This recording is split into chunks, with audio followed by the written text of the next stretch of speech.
Broadcasting live. It's America's longest running talk show on computers. It's Computer America, bringing you the biggest names in technology with guest interviews, new products, and your emails. Listen live at computeramerica.com on any device around the world. Email the show at live@computeramerica.com or find us on social media. Be sure to check out our website for contests, giveaways, show notes, live video stream, podcasts, and more. You're listening to Computer America.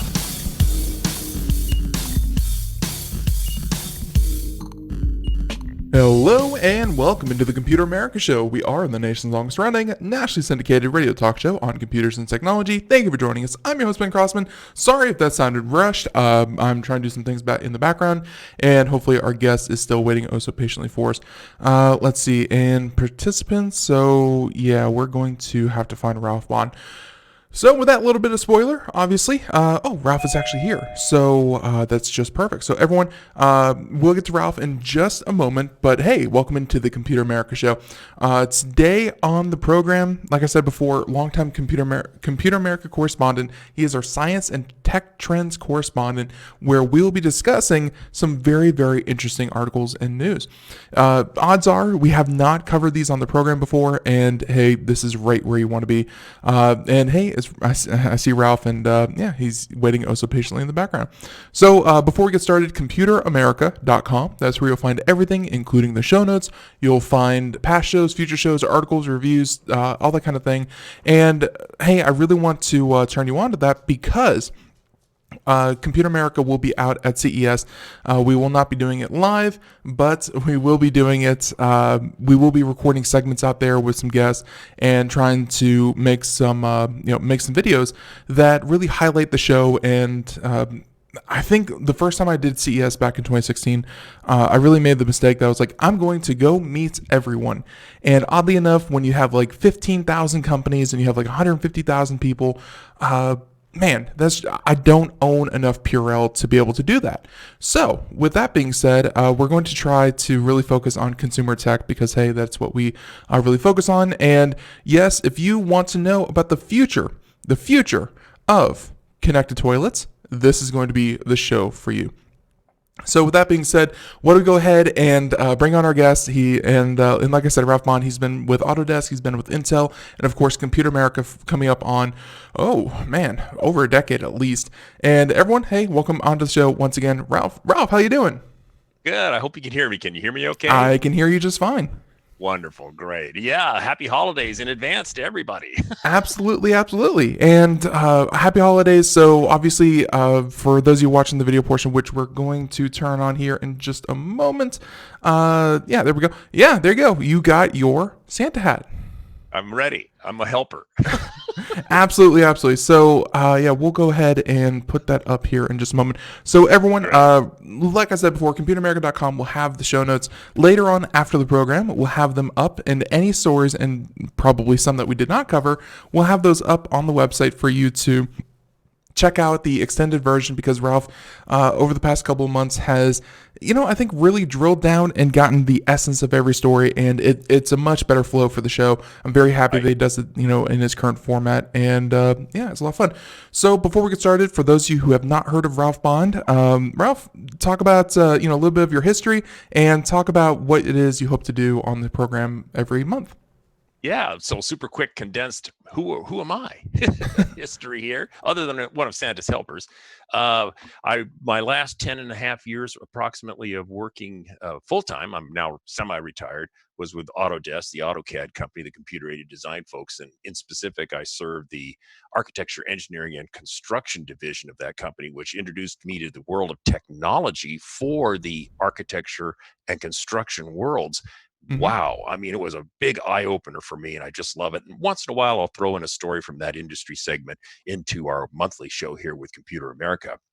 Prior to that, about almost 14 years with Intel Corporation up here in Oregon, where Intel has the largest amount of its fabs and staff and team of people, about 20,000 people, I think, here in Oregon, and was with them for, like I say, almost 14 years. Prior to that, a whole host of different high-tech agency or company specific jobs, for example, Rockwell Semiconductors and so on and so forth, and on and on and on. So I was in the communications, the press relations side of the family, writing articles, all that kind of stuff. I'm not a trained engineer, but I just sort of learned it by exposure over many, many years and developed a layperson's love affair with technology. And for, like you said, Ben, for about the last 10 or so years, each month I've come on the show to share stories that I think are kind of fun and interesting in science and technology. Some are stories that impact right now today, some are more futuristic looking.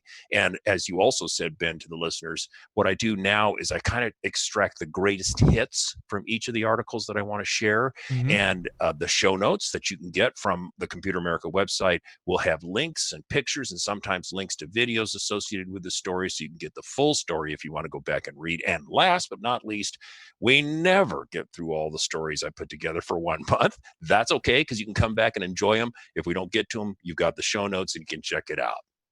Absolutely. And as always, we also recommend that you head on over to ralphmon.wixsite.com, link in the show notes. And by the way, I was just poking around, and I know it's not new. You mentioned you started here in June 7th, 2019, but the Mark Mason show. I never properly said congratulations for that. Yeah, thanks. Yeah, it's a local, there's KEX radio here, a big AM, historic AM station here in the Portland, Oregon market where I live.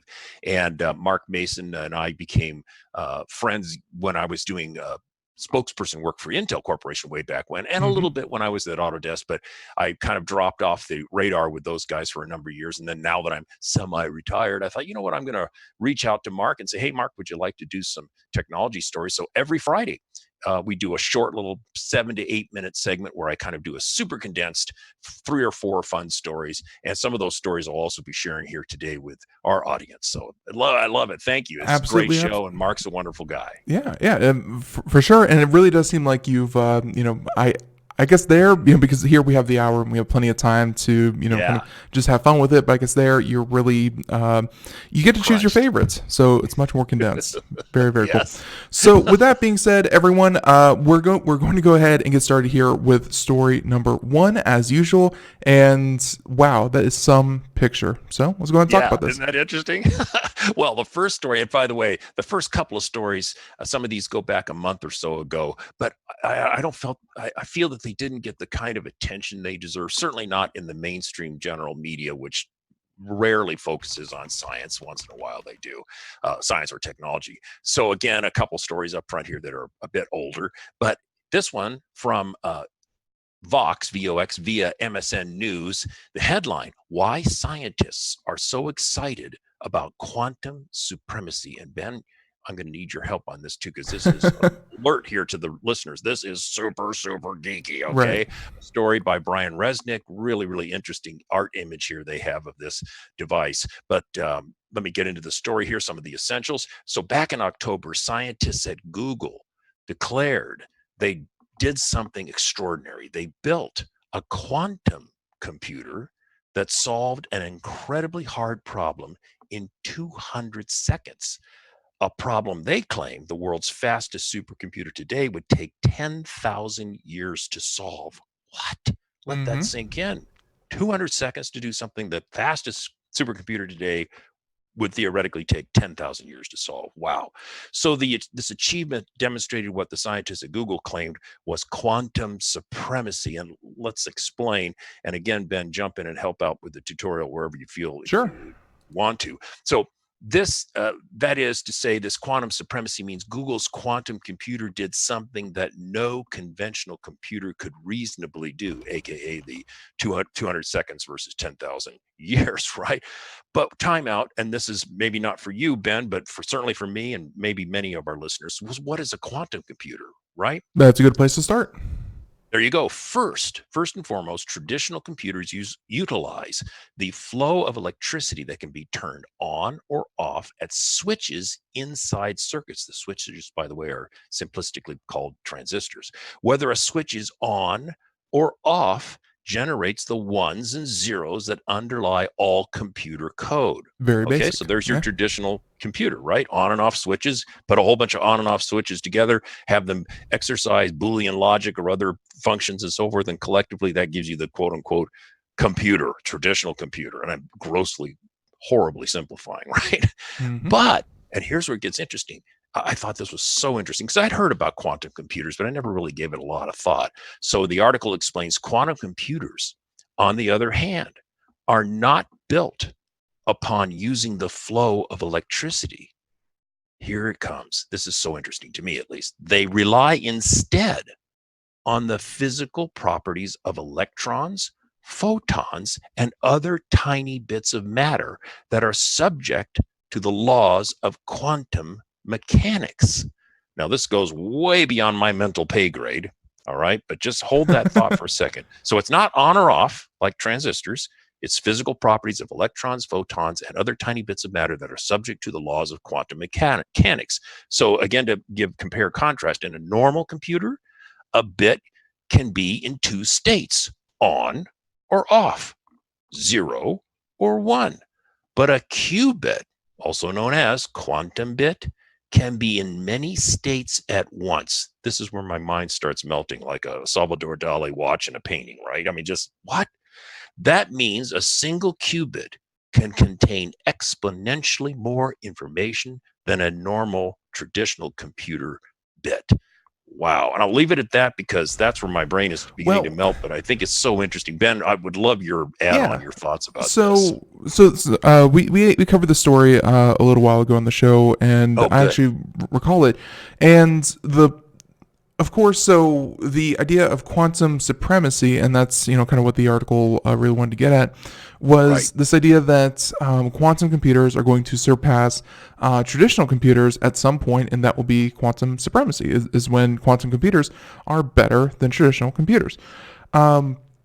The problem with this, as I understand it, was that, first of all, I think it was Google that claimed that they had done this. And really, there's bragging rights. And Ralph, I don't know if you know this, but IBM has a working quantum computer that you can buy from them. Like, it's an all-in-one. Cool. Yeah, it's before it was like the Quantum One, and now it's called something else.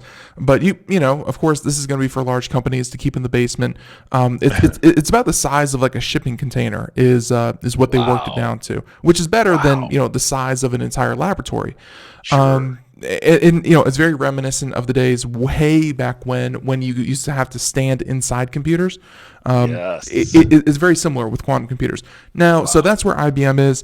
Amazon is actually selling, they soon will. You can currently run simulations of a quantum computer in the cloud using Amazon services. So Amazon has a working prototype of a quantum computer. Google is now in the race. They've been in the race for a little while now. Essentially, all these different tech companies, they want to claim bragging rights, that they are the first one to have quantum supremacy over all their other competitors. This was not really the case. They from my understanding, they used like an equation or whatever they were trying to run to test that. Like I said, 10,000 for a traditional computer, 200 seconds for this computer. They used very bad programming so that traditional computers would have a much harder time with it, but it was completely optimized for a quantum computer simulation. It's not, and the reason that a lot of people wanted to take away from Google that they didn't achieve this was that some people looked at the code that they were running, to claim that they had done this, and they tweaked it to the point where, running the same code with the same outcome, but not made horribly, they were able to get the runtime of the traditional computer down to like 2 days or something like that, which, don't get me wrong, is still much, much slower than a quantum computer. But Ralph, I think you'd agree, 2 days versus 10,000 years is definitely a big difference. It's a huge difference. So people weren't really, and I wouldn't say reasonable, but it's reasonable to an extent. So, and of course this article goes into, I always love reading about quantum computers and the like, but I think this one was Google trying to, pull a fast one and, try to claim the crown of quantum supremacy. Your explanation of how it works and how quantum computer works, perfectly fine. I would recommend people go back to any of our IBM research past shows where we had lead researchers and doctors and actual quantum researchers explaining it. But at its very bare, you were completely right. This article, though, Google, I think they kind of overstepped themselves in claiming quantum supremacy. But Wait, it is coming. Is it fake news? Yeah. Although, of course, fake news is so loaded, but I want to say that Google hyped themselves a little bit too much on this one. But but you know what I love though, Ben, is your explanation. You're bringing in IBM and Amazon and other players rounds out the story. So if nothing else, what we just did is once again ask our listeners, learn about quantum computing. Think about it and become aware of it, because it's here and it's coming on like gangbusters. And one thing wouldn't you think, and you probably know this for my education, I would think the Chinese would be all over this technology too, right? Are they involved with it much, or? The China, they're definitely working on it. They're more focused, and I'm sure China, a nation state of 1.3 billion people. I can't claim that here's what all 1.3 billion people are doing, but I know that they've made great efforts in quantum entanglement, so that you can have communication across vast distances that are instantaneous. And then they're also having quantum security. Right now we have AES 256 and 512 and whatever for military communications. The Chinese are working very hard on cracking that using quantum computers, because that's something traditional computers are very bad at, but quantum computers are good at, which is decoding that kind of encryption. So that's what they're focused on. I'm sure that they're also working on it as well.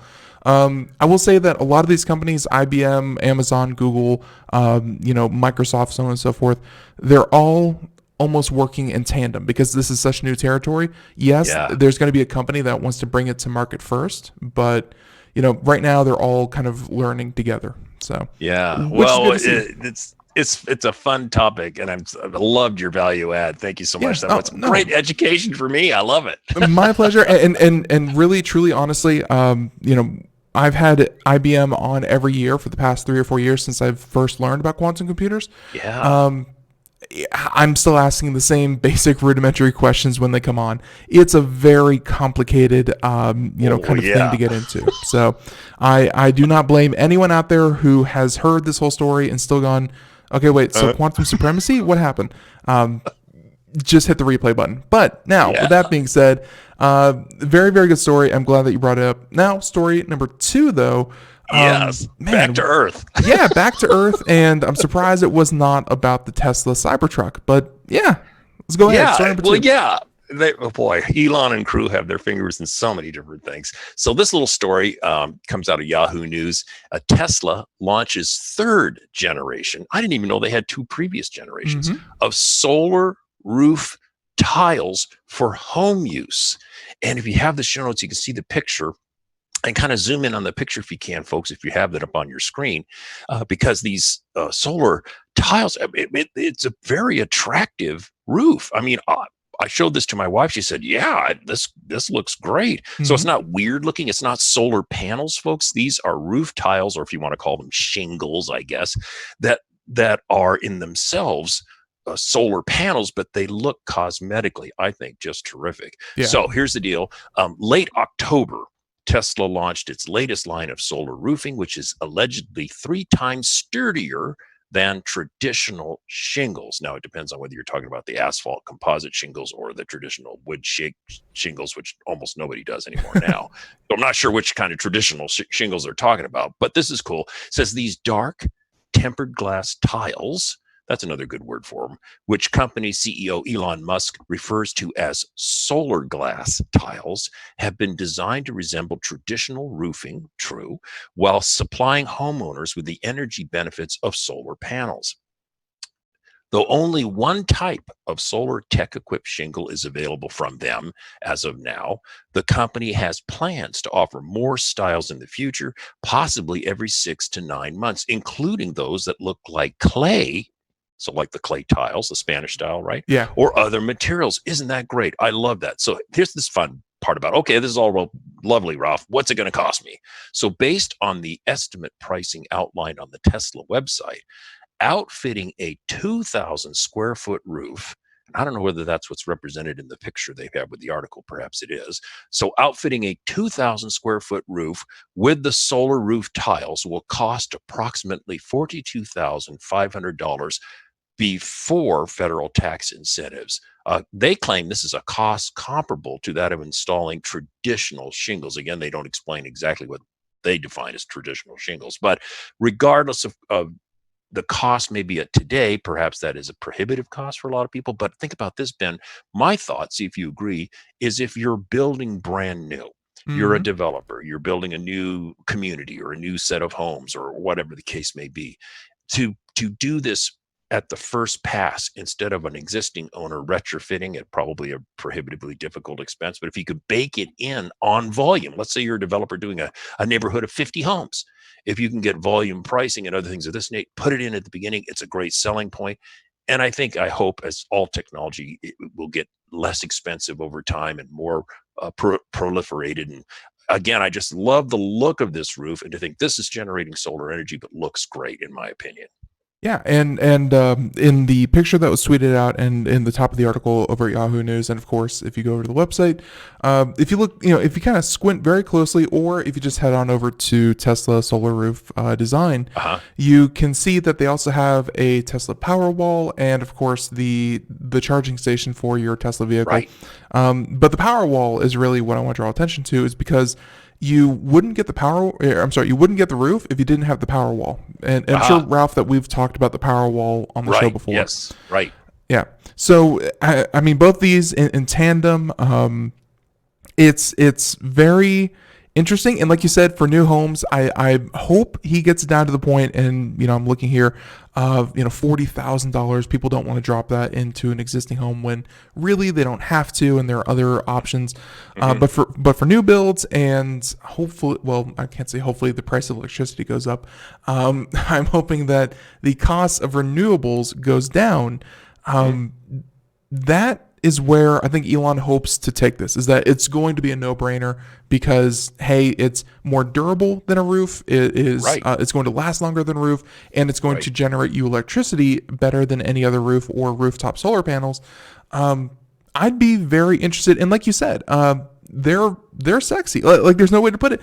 They're very good-looking tiles. Yeah, I agree. Yeah, I'll not to spend too much more time on this, but in the Oregon or in the Northwest area where I live, with moisture and moss and other things that just ravage our roofs, roof durability and roof resistance to moss and these kinds of accumulated life forms on our roofs would be a huge interest. So it has an additional benefit for those of us. Did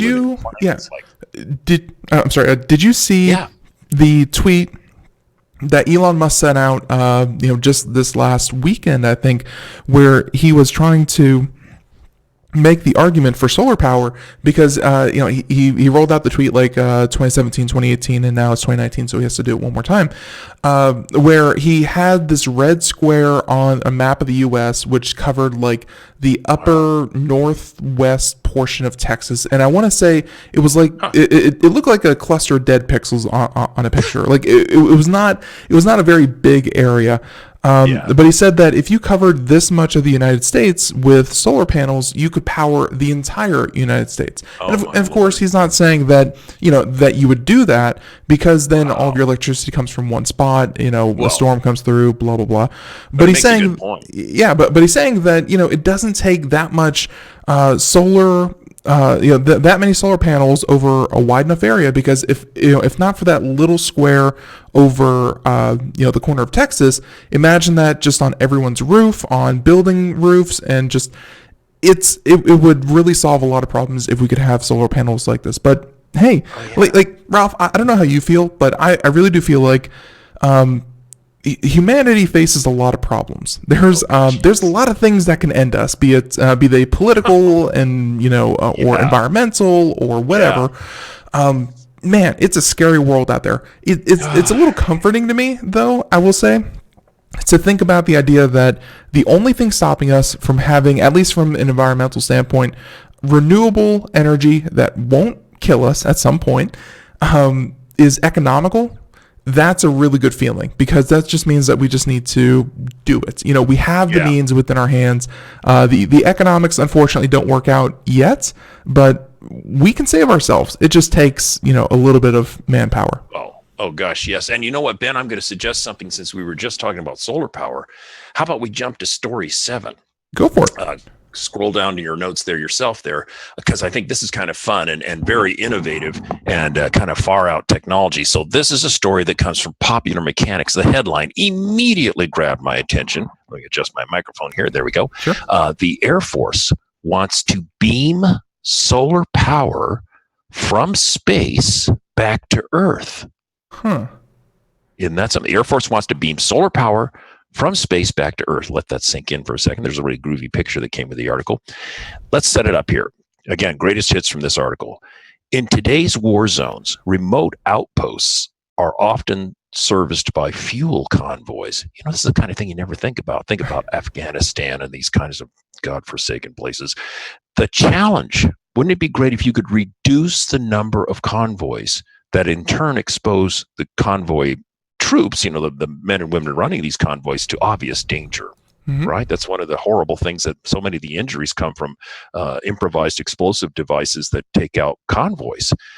So let's get real. You cannot, our tanks and so many of our vehicles are still petroleum or fossil fuel based vehicles that require liquid transport. So let's get real. But there's a lot of other power things going on in our military outposts in the field. Electrical generators running that fuel. Well, wait a minute, time out. What if we could minimize or reduce the amount of liquid fuel that has to be transported over ground? That's the premise. So the solution, the Air Force thinks, hey, collect solar power in space and beam it down to military outposts to cover a host, not all, of the energy needs for the given outposts. The Air Force is partnering, I think this is interesting, with defense contractor Northrop Grumman to make this happen. By the way, the most efficient place to collect solar power, no surprise, is in space, as the Earth's atmosphere reflects about 30% of the sun's energy back into space. Properly positioned, solar power satellites could also be fully exposed to the sun, generating optimal levels of electricity. Okay, so next question.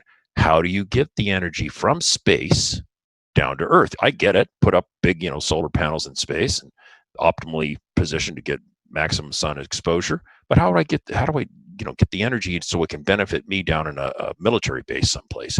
So the Air Force wants to investigate converting electricity in space into a medium that can be transmitted wirelessly to Earth.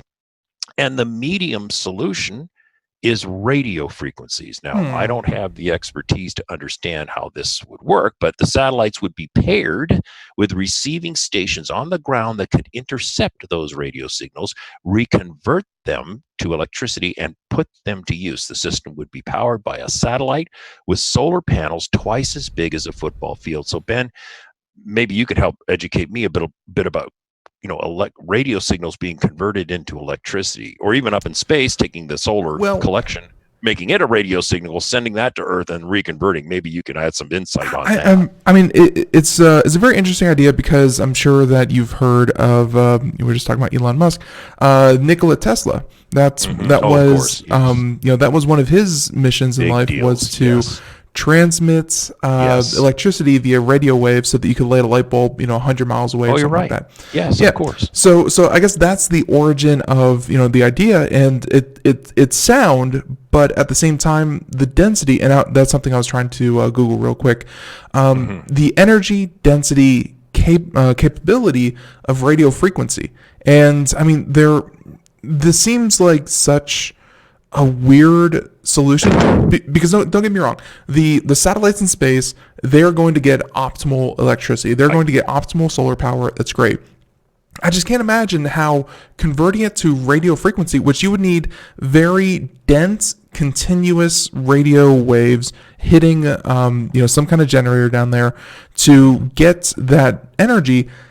it's hard to imagine that between clouds, pollution, just bad alignment and these kinds of things, like so many different variables, it's hard to imagine that radio frequencies are going to transmit as much energy, even with solar, kind of reflection due to the environment. I can't imagine it's going to be better. I mean, so I don't want to take away from Northrop Grumman. They are a serious organization, and if they're working on this, then there is real, there's real applications for this. This has to be like in tandem with something else. Like, I don't know. This was a weird one, Ralph. I'm glad that you found this because I had not heard about this. Kind of weird, isn't it? Yeah, and it's an interesting idea. Go, what? Well, yeah, like I say, the headline immediately grabbed me. So with that said. Yeah, go ahead. And one more, one more thing before we jump back up. I did want to say that high frequency radiation, and this has to do, Ralph, I'm sure that you've heard. Did you know that Verizon, T-Mobile, and AT&T, they're all looking to bring you 5G connectivity here in the next year? Yeah, I think I've heard this. Yeah, 5G is going to be a big thing at CES, yes. And that's something that we're going to check out. But 5G, I've heard it from multiple people who've been on the show, very smart, educated CEO, C-level employees who have been to college, ran a business, I'm assuming can swallow food without dying. You would assume, smart on some level. Multiple people have sent me articles saying that 5G causes illness, it's going to disrupt your brain, going to cause cancer, it's going to do all these horrible kinds of things. And I just felt like, 5G, much like radio frequencies here, they're what the FCC calls non-ionizing radiation. And there's a huge definition that I'm not going to get into. But essentially, they're not dangerous like X-rays. They're not dangerous like UV rays. It would take infinitely more radiation from something like this article, converting radio waves into electricity, and it would take a lot more than 5G to actually have adverse effects. So I know that it's so loosely related, but in both ways, it's a good point. I just want to say that at least it's also safe to a point. Yeah. Well, and I'm old enough to remember the days when our first cellular phones were really becoming. That was a big conversation lively. Too. Yeah. There was a huge there was a lot of urban myth and some science, and it was all swirled. Did you ever meet anyone, panic. Ralph? Did you ever meet anyone who used like either, and it was a little bit after cell phones, but like either like the Bluetooth headphones or like other headphones? You're like, I don't want this near my brain; it's going to give me cancer, so I'm using a headset. Did you ever meet anyone like that? Oh yeah, definitely. That was part of the, you're taking me back in time. I remember many people would do that. They'd take their mobile phone and they would have the little jack and put a earbud and a little speaker in a line because they were fearful of having the device up against their face or head. There were so many of these kinds of things, and I'm not poo-pooing this. I mean, there may have been legitimate concerns. I'm not a scientist enough to understand exactly whether this was all disproven or what, but it just reminds me of the multiple waves of every new technology that's come along in the cellular wireless communications world has seemed to spur a resurgence of this stuff is going to kill you. Yeah, and trust me, 5G is no different, and I don't claim to be a scientist either, but I will bet my reputation on it. 5G is not dangerous, and your microwave will not kill you, your phone will not kill you. It's okay. These things have been tested plenty, so don't worry about it. Well, what I microwave and eat might kill me, but not the microwave. If you microwave your phone, it might kill you. So yes, I will stand behind that story, and I'll leave it up to you. Did you want to hop back up to story number 3? And if not, let's do story 3. Story 3 is kind of cool, unless you have one that you really want to jump to. I'm oddly into technology when it comes to like your everyday routine. So story 4 and 5 actually did catch my attention as well. Do you want to go there now, or? Yeah. Let's go ahead and skip it. 4. Oh gosh, story 4. Oh yes. This is if you're a last minute shopper for Christmas, if that's your holiday, or Hanukkah for that matter. I guess is Hanukkah over? I'm terribly.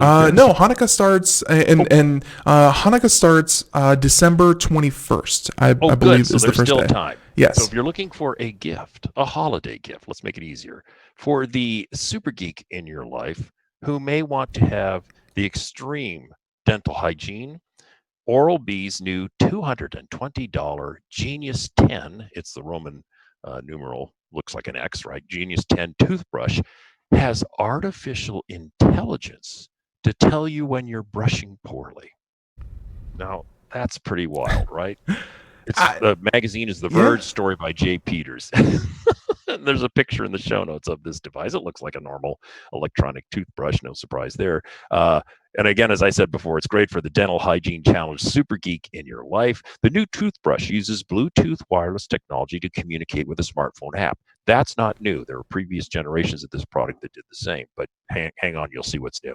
When you start brushing, the app will show a timer indicating how long you've been brushing and guide you to where you should brush next. I need all this help. I really do. Now, this is the part that I think is funny too. The toothbrush uses sensors to know when you're applying too much pressure or not brushing long enough in a certain spot, and then sends the data from the sensors to the smartphone app. The pressure thing, I know this is an extreme high-tech geeky toothbrush, but I will say the pressure thing is kind of important from what I've had a lot of lectures from dental hygienists over my life. And, not brushing long enough in one spot. It's kind of interesting. I get it.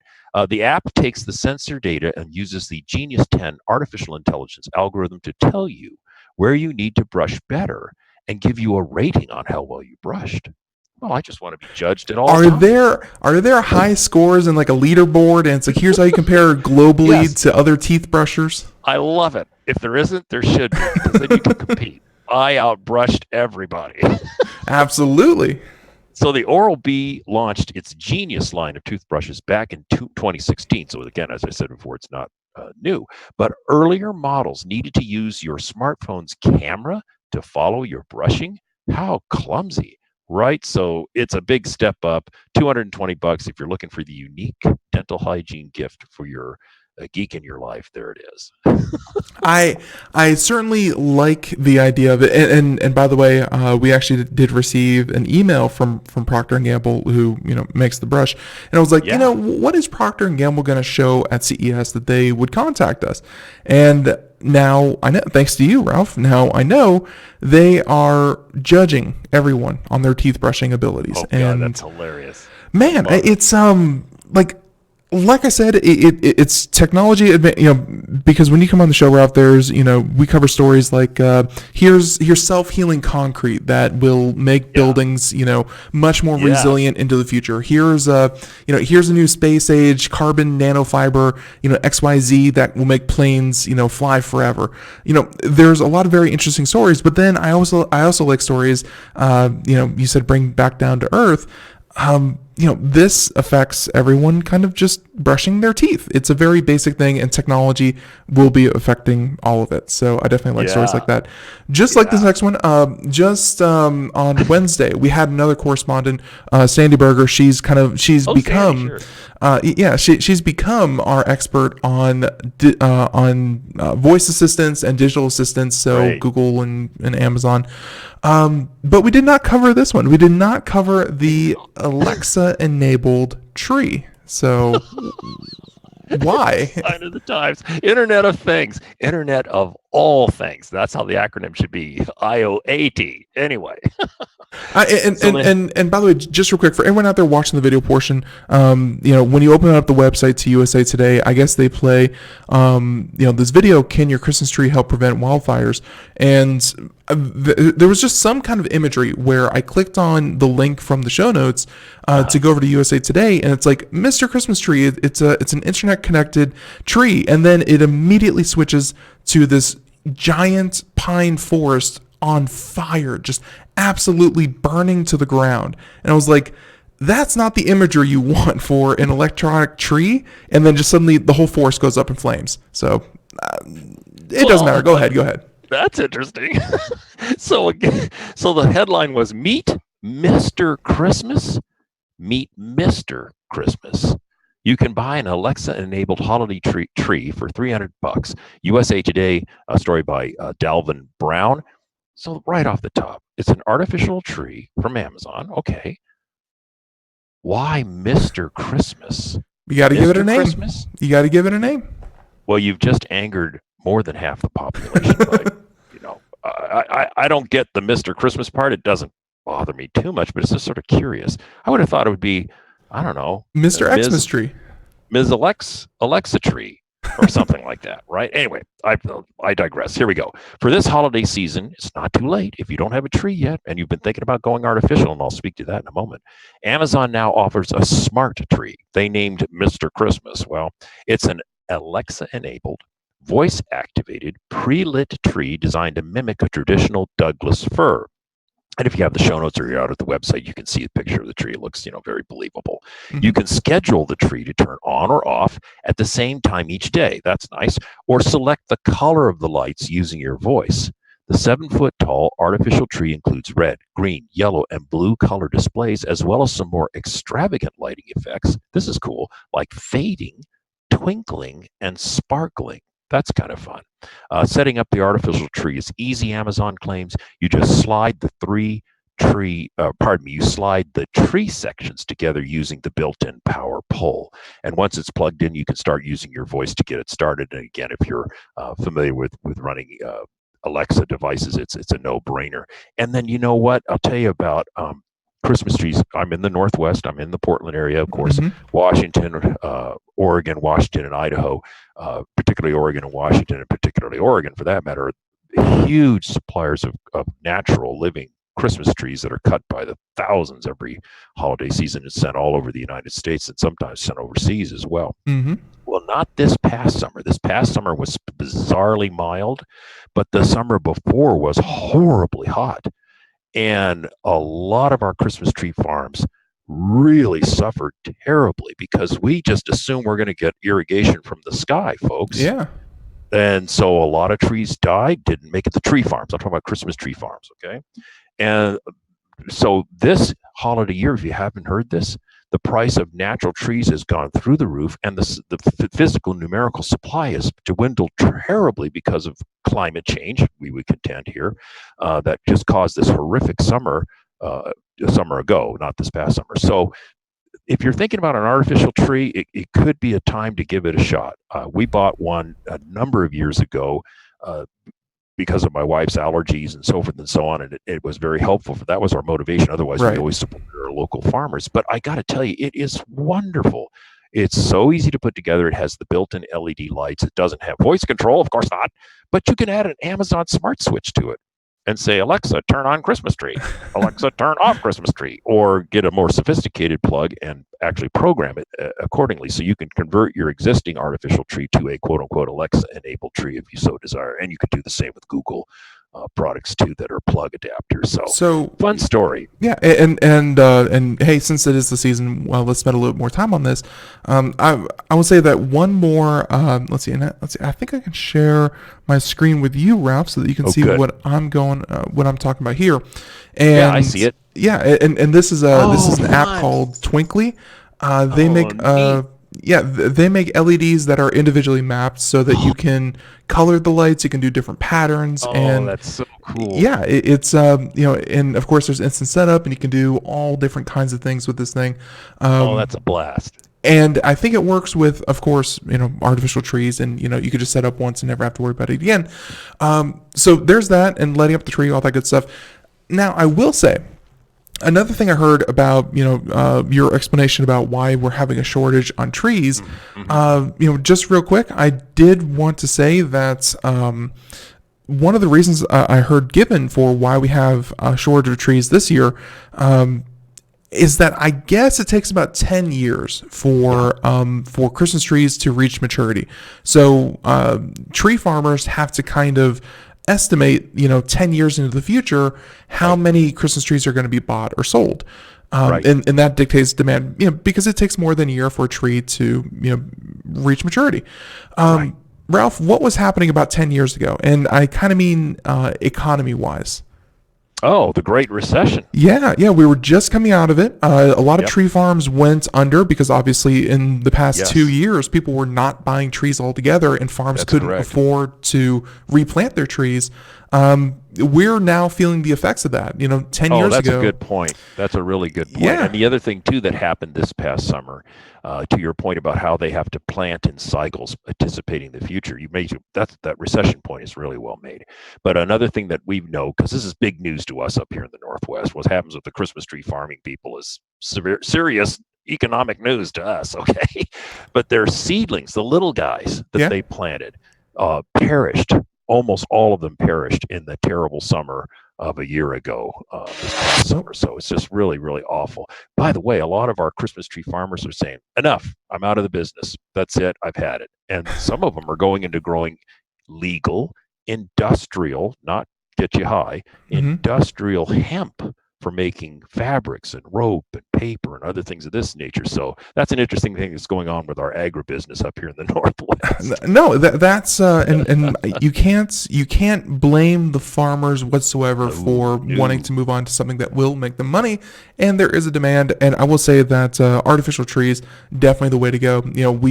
By the way, the best time to buy an artificial tree, sometime in January. Just like right after Christmas, you got it, baby. If you have to get a tree, get a real one, or try to do whatever. But think ahead, get yourself a nice artificial tree, after Christmas, and hey, you're all set to go. There it is. Yeah, and by the way, Twinkly, I saw this, and That's it was so cool. Very, very cool, and lighting has come. Lights too. I love it. Yeah, lighting has come a long way. So with that being said, there's a little dose of the holidays for you, because Ralph, unfortunately, this will be the last time that we talk to you before the holidays, and of course, when you come back, we're going to have tons of CES stuff to talk about. Oh, that'll so be fun. Let's go and do that. Hey, we have like 13 minutes left. Why don't we go ahead and just kind of cherry pick some of our favorite stories here? Yeah. Okay. Do you want to do number 6 because it's about an experience I had as an iPhone user? Absolutely. And that's something I didn't even mention. I think about 2 days ago. You can see my phone here. Kind of on the video portion. Yeah. We just upgraded to the iPhone 11 Pro Max. So. Very cool. This thing takes incredible photos. Oh, gorgeous. But what I wanted to share with the listeners, and again, you may be fully tuned into this already, but I'm an iPhone user. Mm-hmm. My wife's an iPhone user, our kids, but my wife and I are Windows 10 or Windows PC users, right? So all of it recently, just before Thanksgiving, my iPhone was updated to the latest Apple operating system. I think it was 13 point something, whatever it was. And unbeknownst to me, that meant my pictures from that moment forward that I was taking were being saved in a format other than JPEG. So here I am at Thanksgiving, snapping away lots of pictures because we've got three brand new grandkids this year. This is their first Thanksgiving, first Christmas, all this good stuff. Right. So we're taking tons of pictures. So when I went to edit my photos, import them into my Windows PC, the files came over, but then when I clicked on them, it said I needed a codec. You don't have a codec for these images. Sorry.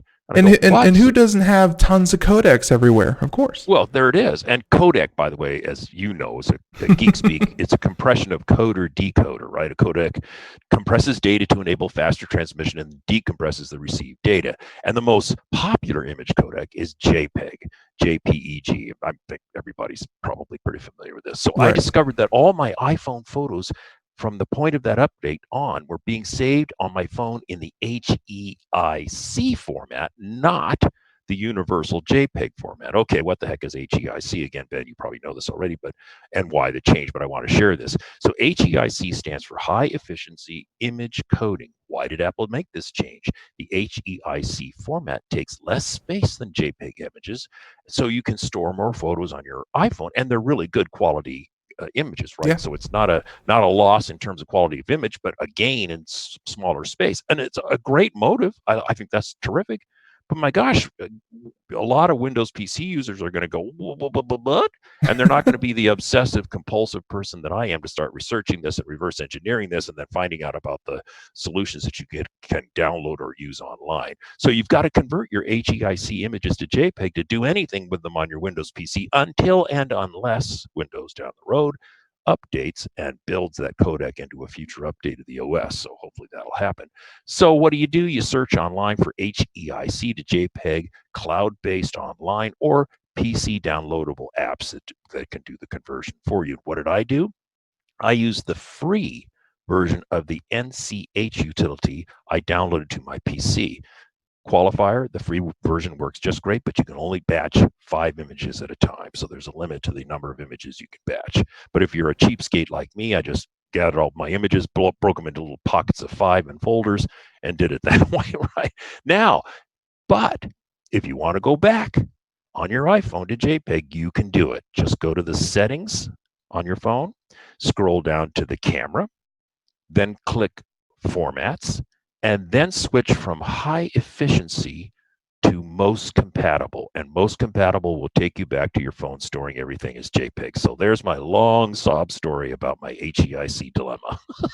Yeah, and I had the same problem where for the latest batch of reviews, I decided to use my iPhone for the camera. For the camera, so I actually ran into this exact same problem, and the first result with the first result that I came up with Google, thank you Google, was that they have like HEIC, the high efficiency image coding, and to JPEG converter, and I guess there's like a, let's see, so HEIC to JPEG is what I Googled, and like the first one is literally HEIC to jpg.com. And I use that cloud-based solution. You know, you said you downloaded something to your computer. I use the cloud-based one, and man, I'm truly impressed with the cloud-based one. It was very, very fast, and that's cool. It just happened very quickly. Cool. That is cool. Although I will say, I never knew you could change it back to a JPEG from the settings within the phone. So yeah, just follow those settings in the show notes there. It's easy peasy. That's definitely good to know. And hey, I think a lot of people are in your exact same position. So just take out one more step. Of course, you could always convert it, but to take out one additional step, I don't know how many photos you took during the holidays, but I'm sure it's not fun to try to convert, 50 to 100 different photos or more. So that's right. When you got 3 new grandchildren, you got a lot of pictures. There you go. No, and very, very interesting, very timely, like you said, very good. Let's go ahead and skip on over to, and I'm trying to find, not that one. Okay, this one. Story number 9. Story number 9, artificial skin creates first ticklish devices, which this is a great one. You can see, and hey, keeping the holiday theme, maybe Tickle Me Elmo could actually be Tickle Me Elmo. So right. So this comes from Science Daily. The headline: irresistible. Artificial skin creates first ticklish devices. Okay, I couldn't resist, right? Here we go. A new interface developed by researchers at the University of Bristol, that's in the United Kingdom, in partnership with Telecom Paris Tech and the Sorbonne University, takes touch technology to the next level. They have created an artificial skin-like membrane to make interactive covers and cases for smartphones, tablets, wearables, and computers. The so-called skin-on interface mimics human skin in appearance, but also in sensing resolution. When I showed this story to my wife, she immediately said, "Ew, creepy." Ew, exactly. But bear with me, I think it actually is pretty neat. The researchers adopted a bio-driven approach to develop a multi-layer silicone membrane that mimics the layers present in human skin. This is made up of a surface textured layer, an electrode layer of conductive threads, and a hypodermis layer. The hypodermis layer is pretty interesting. The key point: the new skin-on cases, so think of a case for your smartphone or your tablet, can detect a host of gestures made by end users. As a result, the artificial skin allows devices to feel the user's grasp to detect interactions such as tickling, caressing, even twisting and pinching. That's just what I want to do to my iPhone. I want to caress it. But there's times when I want to twist it, and there are definitely times when I want to pinch it. Right. Why this matters. This is the first research that looks at exploiting realistic artificial skin as a new input method for augmenting devices. So, okay, fun and games, weird science, kind of funny. But wait a minute, what about if you're verbally disabled? What if that is a problem for you? What if you have other issues where, or job related situations where being able to maybe pinch your case or twist it, or some kind of physical gesture could evoke a command that could make your job easier, to make a function easier to either for people with disabilities or people with professional needs, or whatever the case may be. And then you put out, actually your point was well made, little dolls and toys or something that could react to Yeah. tickling, like the ever famous Tickle Me Elmo doll. Well, what if it could be super high tech, and the whole fabric of the doll could be responsive to different things? When you tickle it, it could laugh. When you pinch it, it could go ow. So, and one of the technologies that I think we're seeing huge advancements in, but it's going to be a multi-year, if not multi-decade long endeavor. This is more in Japan, but of course, as people age in home, they are using technology to kind of augment their ability to stay at home, and Yes. I think digital assistants, much like the Alexa speaker and things like that, are really helping, to give a little bit of companionship, and on top of that, Yes. being able to order things and whatnot. But I believe this is like kind of where Japan, and Ralph, I'm sure that we've talked about Japan and their affinity for humanoid robots. Yes. Japan sees the solution to their aging population as robots who are going to be able to help people live in their Yeah. homes. Either robots that can carry people from the bed to the kitchen or something like that. Those humanoid type robots, and as not even Orwellian, as science fiction-esque as it can be, having being able to input information from just touching a robot. Like, let's say there's a humanoid robot and it extends its hand and you grab the hand, that hand sensor says, all right, we're now doing a handshake. Something as simple as that. Yeah. That is a necessary step to having realistic humanoid robots. Well, right. And again, using your example, say you're a disabled person or an elderly person, you're lying in bed, your assistant robot comes up, extends its arm and hand out to you. You grab the hand and give it 2 quick squeezes or 2 quick pinches, and that's a signal to the device without having to speak or anything. Could be in total darkness, and then the robot would know what you want, the request you have, right? Or if it had that artificial skin on its face, you could slap it really hard across the face and it would know, all right, stop what we're doing, things like that. It seems weird, and I'm with your wife on this one, who said ew and creepy, but like I said, this is that next step to a realistic robot. Yes, very cool. So very, very cool. So yeah, let's go and these robots, and just like Boston Dynamic, they get so weird. Let's go ahead and talk about story number. Let's see. And I'm sorry, I was looking story number. Any of these really catch your eye? Because we have time. Oh no, you know what? We have like 1 minute left. Yeah. Let's just go over some of the stories that we didn't get to. Well, yeah, let's do that. Story 11. This is kind of interesting, again, because I live in a state, in an area that has a huge agricultural business, and many of our listeners do too throughout the country, of course. Get this, John Deere is developing a crop dusting drone. Wow, it comes from Popular Mechanics. Really cool story. The picture is great. There's a company called Volocopter. They're a startup, and they're collaborating with John Deere to produce this crop dusting drone.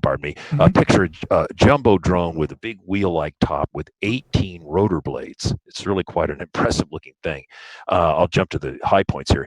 Volocopter, the people who are collaborating with John Deere, says the electric remote-controlled craft can carry more than 400 pounds of farming chemicals and can fly for about 30 minutes. Is that all? Well, I think that's pretty amazing. I meant the 400 pounds part. That is very amazing. Yes. I was being sarcastic about the tonnage. That's very impressive. Yeah, so you could use GPS control as a farmer to fly these drones up and down your field, beautifully dispensing chemicals, which could save time, reduce waste, all this kind of stuff. It's a heck of a lot better than helicopters or some of these gigantic gasoline-powered monstrous tractor-like things that go up and down our fields with the long extension arms with the spray and all this sort of stuff. So it's just an interesting thing to come up as very interesting there. And also, again, we're about to just run straight into the end of the show, but I did also want to say that if you scroll all the way down, like there's probably 5 or 6 different stories or even more that we didn't get to. But story number 15, if you really want to treat yourself, story number 15, Japanese students can send a robot to class when they're sick. See, this is what I was talking about. There you go, the humanoid robot bit. The Japanese see robots as a way into the future, and there you go. Now even school students can send a robot into class. Really very fun story. Ralph, that's about it. If people want to find out more, where's the best place to go? Super easy. Go to your browser, just put my name, Ralph, and then Bond, B-O-N-D, and then the word Wix, W-I-X. Click on that. Boom, it'll bring you right to a link to my website, and you can check out all the stuff I do for Computer America and for KEX Radio, and on and on. It's been a blast. Absolutely. And hey, we look forward to seeing you next year. I know, where did the year go? But when we come back, we're going to have tons of CES stuff to talk about. And Ralph, thank you so much. And hey, happy holidays. Best of luck with all the grandkids. And have fun. Okay, buddy. Hey, happy holidays, everybody. On to 2020, and hopefully a happy new year in science and tech. Definitely. So until next time, everyone, that's it for us. Thank you for tuning into Computer America. Have a great one. Bye, everyone.